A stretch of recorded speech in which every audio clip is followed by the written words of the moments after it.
এখন এদের আসার নাম নেই, দিনের দিনেই আসতে হবে। কেন একদিন আগে আসতে নেই? ওই তো এসছে। এসো বাবা এসো।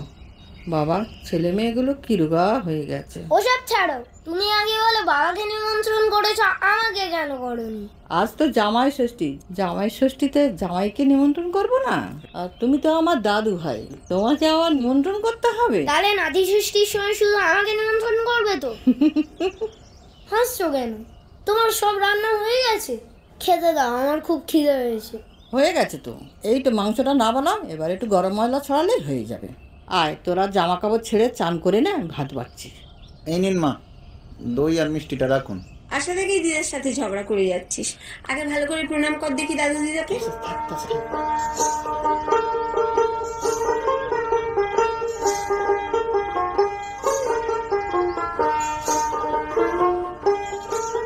বাবাকে দই, চিড়ে, ফল এত কিছু দিয়েছো, ওগুলো আমাকে দেবে না? তুই ওগুলো খেলে ভাত খেতে পারবি তো?